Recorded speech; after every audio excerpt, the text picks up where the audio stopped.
Gyvenimo knyga. Baltame fone verčiasi knyga. Jos dešinėje pusėje lapo kampuota sfera, o joje figūros.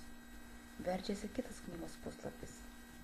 Iš jos išeina geltona šviesa, o ši geltona šviesa tiesiasi į debesų centrą ir išvalo debesyse sudarytas negatyvų dėmeles.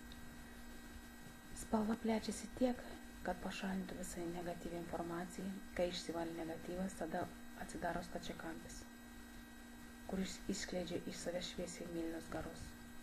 Su garais atstatomas arba sinchronizuojamas vidinis pasaulis, arba nauja trejybė mūsų viduje. Atsirado sfera, o sferoje gamta, o gamtoje metų medį, o šalia jo žmogus su mėlyna apsiaustu ir balta barzda. Kairėje rankoje lazda, dešinėje rankoje knyga, o netoli jos arklys. Toliau matosi žmogaus šviesa einanti spiralės forma ir įeina į debesis. Matėsi, kaip spiralės forma, įėjus į debesį, viską išformuoja ir grįžta atgal į žmogų. Tai naujas poveikis žmogaus organizmui su impulsu, kuris reikalingas vystymusi arba žingsniui į priekį. Toliau vėl matau knygą, o joje informacinis šaltinis išnešamas iš vidaus į išorę ir plečiamas po visą pasaulį arba valnančią visą struktūrą. Brėžiasi linija ant žolės prie medžio. Medis atspindi gyvenimo medį, kuris rodo tavo skalę į priekį išėjimą, o linijos pabaiga rožinis kvadratas. Įėjus į rožinį kvadratą atsiradome ant debesų. Debesys balti, atskrido rožinės spalvos lėkštė su užrašyta rusiška raidė Ž. Жизнь. Tai sinchronizuotas sielų jungimas, arba kitaip tariant, sielos susijungusios, o protas tam nepritarė. Nepritarė todėl, kad žmonių sąmonė dar neparuošta, o vaizdas eina tolyn. Pamačiau savo sielos antrąją pusę, kuri yra tokia, kurios aš nenoriu, kad būtų, arba yra tokia, kuri yra ir taškas, arba sfera sudaranti neliečiamą poveikį savo asmeniniam vystymusi, o galbūt ir sfera, kurią rodo kelią į naują amžių. Nes jinai yra rožinės spalvos, o joje spalva išnešta, tvirtą šviesą, bet tik kyla klausimas, jeigu ši šviesa tokia ryški, tai kodėl aš su ja negaliu susilyginti, arba kodėl sąmonė daro savo progresinį vystymą savo vidiniam aš. Klausimas, amžinas klausimas, kuris galbūt ir liks neišspręstas dabartyje, arba toks Dievo tvirtas žodis apie mūsų sferų jungimą ir sudarimą tolygių formų. Kiekviena tokia situacija, arba norėjimas, arba nežinojimas jungties gali ištikti katastrofą, nes jungimas turi būti per harmoningą kelią, o ne per prievartą.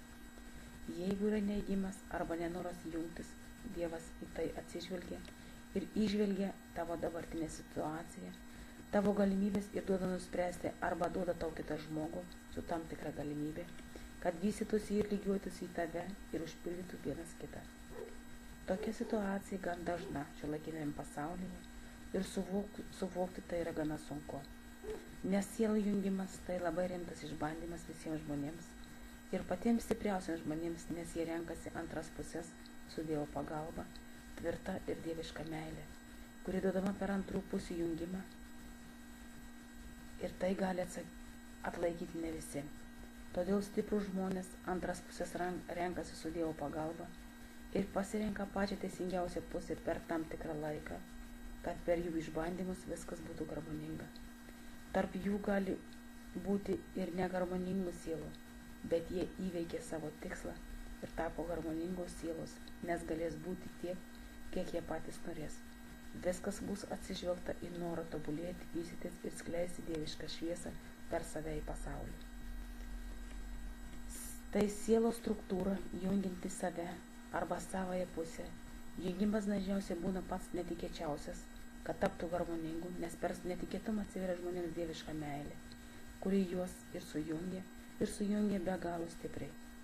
O dvasinis mokytojas negali sielų jungti be Dievo arba žmogaus sielos sutikimo, nes tai gali pakenkti kito žmogaus interesus arba harmoningiams jų santykiams. Aukšto lygmens žmogus gali išgyventi ir vienas, bet tada turi atlaikyti dvi dieviškas meilės siunčiamas šviesas. Ir tai jisai gali dalinti su gamta, nes gamta yra gėlė, o gėlė yra jos sielos gėlėje. Tai atitinka tokią cirkuliaciją, kuri neša branduolinį žinių kiekį, kurių reikia žmonijai.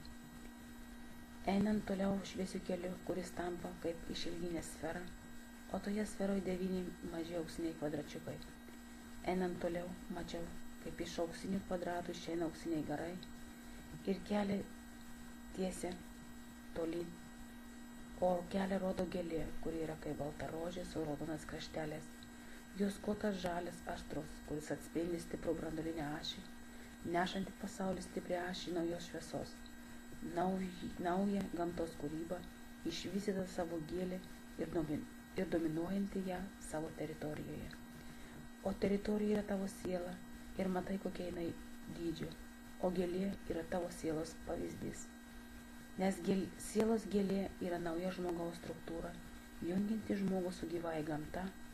Liūtas sielos gyvūnas. Kiekviena siela turi savo gyvūną, savo medį ir paukštį. Jie reikalingi vystyti žmogaus kūrybai per gamtą arba naują supratimą su gyvūnais. Vienas žingsnis ir tavo siela gali užsipildyti dar įvairesnėmis spalvomis, kurios taps reikalingos tavo asmeniniam vystymusi pagal Dievą. Tai yra teisingiausias kelias į žinias, nes žinios yra visur, tik belieka jas paimti ir suprasti, arba jausti jų supratimo lygmenį ar slaipsnį, o tada ir kuriasi evoliucija per žmogų. Žmogus sudaro labai stiprią jėgą pasauliui, o kūrybingas žmogus sukuria tik kūrybingą antrąjį žmogų, kad pasaulis liestųsi ir plėstųsi jo viduje. Vidus yra viskas ir viskas, kas tau viduje, išeina į pasaulį, kuris kuriamas iš pagrindų.